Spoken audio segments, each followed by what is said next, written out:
umaga kaninyong tanan. Una kaglabaw sa tanan, nagpasalamat gid ako. Nagpasalamat gid ako sa mainit nga pagbaton sa New Lucena National Comprehensive High School kanamo ni Gov Tuto kay sa atong proyekto. Madamo gid salamat, especially sa atong mga estudyante, sa atong mga pamataton. Salamat gid. Ang inyong pagbaton sa amon mas mainit pa sa atong tiyempo. Pero imbis nga dumaglingin ang amon ulo, do akon pamatsyagon sa nagmag-an kag nagbugnaw ang akon pamatyagon. Salamat gid.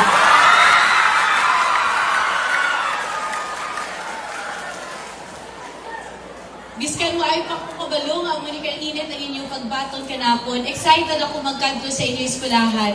Kay bilang isa ka bataon nga mayor, luyag ko gid ang mga programa kag proyekto nga nagatibong kag nagapabakod sa atong pamatan-on. Kay balaan nyo, wala lang sa nagdugay. You know, just a few years ago, I was also a student as well. Not sure kung anong mabulig ko sa ako ng Banwa.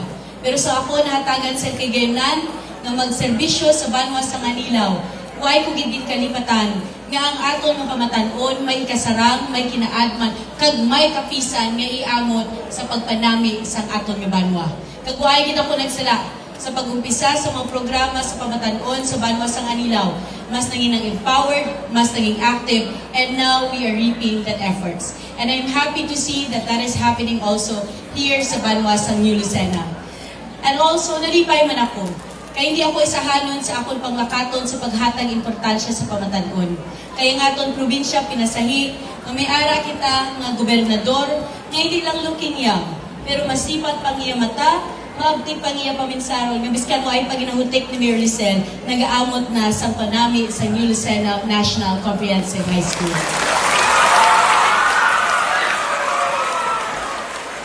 Gani hindi na ako magpahanumdum. Kay balan ko nga pag-isa, paghumpong, paghiliusa, nagakabuhi diri sa Banwa sa New Lucena. Mapareho sa kanila o gamay nga Banwa, pero tungod kay nagaisa, nagaungwan. Hindi na kinahanglan magpahanumdum matipigan ining programa. Kay nagapati ako sa presensya pa lang sa atong mga SB members, headed by Vice Mayor Biloy Aculiador, ni Mayor Lisel, sa aton yung mga BSPOs, sa aton mga manunudlo, sa aton mga ginikanan, kay sa mga aton estudyante. Mangin masadya, mas mangin manami ang teen center nga aton pagatukod subong nga hapon. Kag nagapati ako, kung kamo hatagan pagin sa mas madamong nga programa kag tsansa, mas matayo ang inyong malabot kaysa sa akon.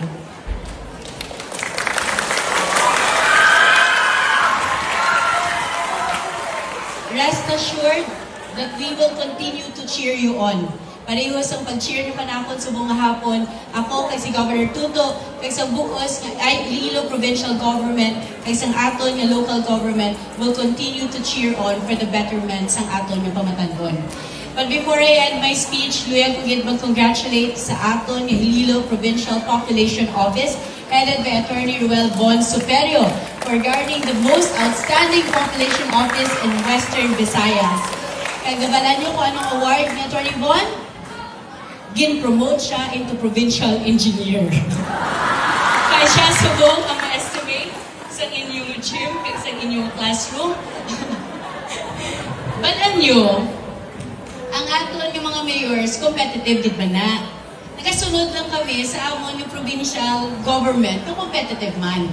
Kaya kung masanay ka na competitive ikaw, excellence has become a way of life.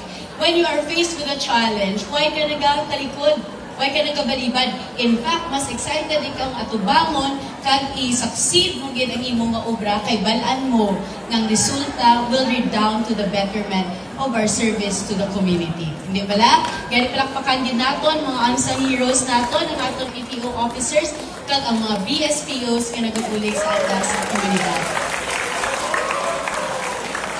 Gani sa liwat, ini si Mayor Lian Dibuque, kag subong nga aga, madamo gid nga salamat. Kag palangga sa kabuhisan.